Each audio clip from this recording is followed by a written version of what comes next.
この番組はご覧のスポンサーの提供でお送りします。En primera medida hablaremos de la ontología y la metodología, es decir, el modo de ver el mundo y los medios por los cuales llegamos a saber algo sobre él. La primera crítica recae en que las formas de construir conocimiento están alienadas a estos aspectos euroamericanos.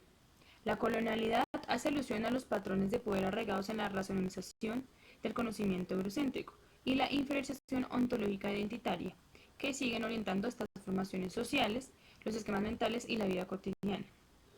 Es decir, que tal categoría se refiere a las estructuras de pensamiento y de acción que rigen las mentes y las vidas de los sujetos colonizados, entre las formas de intervención: la colonialidad del poder, la colonialidad del saber y la colonialidad del ser.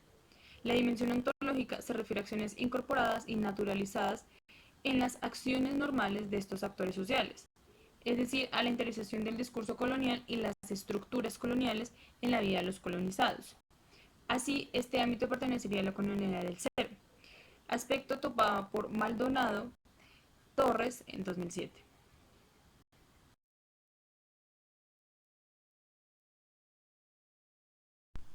La segunda crítica tendrá una perspectiva feminista.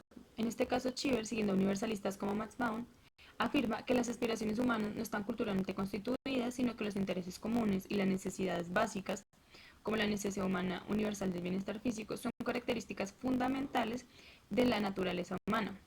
Son ideas que sustentan una imagen monolítica de la mujer tercermundista.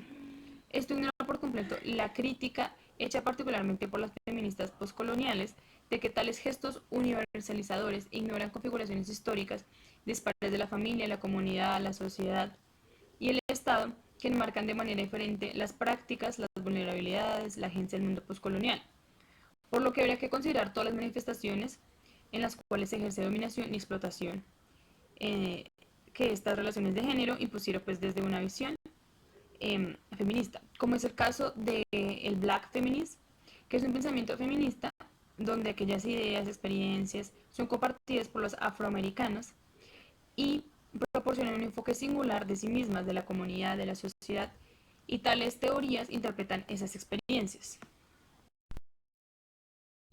Para la tercera crítica decidimos tomar una perspectiva marxista. En esta tomaremos las posturas de los autores Cheever y Spivak, las cuales entran en contraposición según las relaciones de poder y de capital. Para esto, en primera instancia tomamos la definición de colonialidad de Quijano, la cual es entendida como un patrón mundial de dominación dentro del modelo capitalista fundado en una clasificación racial y étnica de la población del planeta que opera en distintos ámbitos. Según el autor, la colonialidad es una estructura de dominación y explotación que se inicia con el colonialismo, pero que se extiende hasta hoy en día como su secuela. Para Spivak, las diferencias de clase se cruzan con las diferencias raciales, religiosas, de género e históricas que resultan en una proliferación variada de sistemas capitalistas. Cheever responde que la universalización del capital no requiere la homogeneización de la diversidad social o diferencias culturales, sino que el capitalismo puede acomodar y sostener la diversidad cultural o religiosa. En su opinión, las comunidades indígenas y tribales, por las diferencias culturales y tradiciones, en lugar de las necesidades básicas, corren el riesgo de exponerse y amenazar la noción ilustrada de los intereses universales. Cheever cree que defender una teoría universal en la agencia humana, tal como lo ofrecen tanto la Ilustración como el marxismo, permite anclar la política democrática en formas globales compartidas, mientras se evita el orientalismo.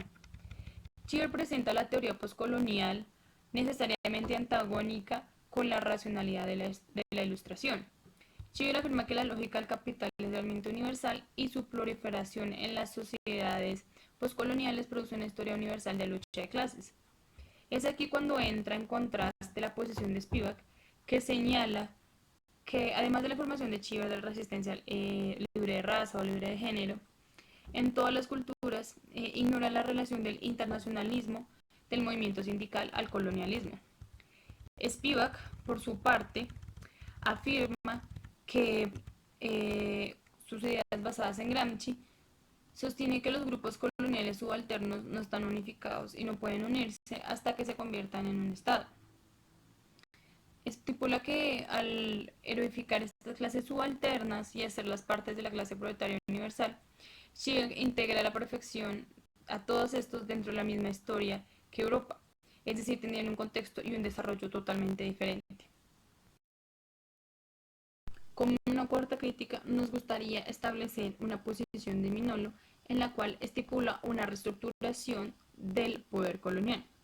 Podría decirse que el poder colonial no desapareció, solo sufrió una reestructuración, y esto es lo que marca una diferencia entre el colonialismo y la colonialidad. La primera tiene distintas ubicaciones geográficas e históricas, y la segunda, en cambio, es la matriz subyacente del poder colonial, que siguió extendiéndose por los diferentes países después de la independencia. Es decir, la matriz colonial de poder cambió de manos, pero siguió en pie. Minolo sustenta que las estructuras coloniales no desaparecen, sino que se reorganizan y son asumidas por las élites criollas dominantes del momento, y son introducidas a su vez como un proyecto ético y político. Sostiene que América Latina no es un subcontinente, sino un proyecto político de las élites criollo-mestizas, que sin embargo el nombre se convirtió en un arma de doble filo. Por un lado, dio lugar a la idea de una nueva unidad continental, y por el otro, trajo como el ascenso de la población de origen europeo y la eliminación de las ideas de los pueblos indígenas y de este origen africano. En pocas palabras, establecía que la diferencia colonial que construyeron los ideólogos españoles para justificar la colonización de América es la misma de la cual se sirvieron las élites criollas para justificar las repúblicas independientes. Es así como se asumen e interiorizan los mismos discursos coloniales. Esto lleva a Minolo a considerar la élite criolla como unos grupos que trataron de emular la intelectualidad de Europa, imaginando que las historias locales podrían repararse siguiendo ejemplos de países como Francia e Inglaterra, y ocultando a su vez el colonialismo, que fue justamente lo que esos países estaban pues, cada día más involucrados en dichos procesos. Desde esta perspectiva y de acuerdo pues, por lo planteado por el autor con la idea de América Latina, se distorsionó el pasado de modo tal de que el periodo imperial colonial sirviera para encuadrar las protohistorias nacionales y se incluyeran así como parte de América Latina. Estos acontecimientos históricos sucedieron después de la invención y la adaptación pues, de dicha idea, y fue de esta forma como las élites criollas responsables de la construcción de los estados-nación, según pues, los dictados de la modernidad europea, tuvieron que replantear o reformular la identidad de su sociedad. Así las cosas, la latinidad contribuyó a disfrazar la diferencia colonial interna como una identidad histórica y cultural que parecía incluir a todos, pero pues que en realidad produjo un efecto de totalidad que silenció como a la minoría o a los excluidos. Por lo tanto, esta creó un nuevo tipo de invisibilidad para los indios y los descendientes de africanos que vivían en América Latina.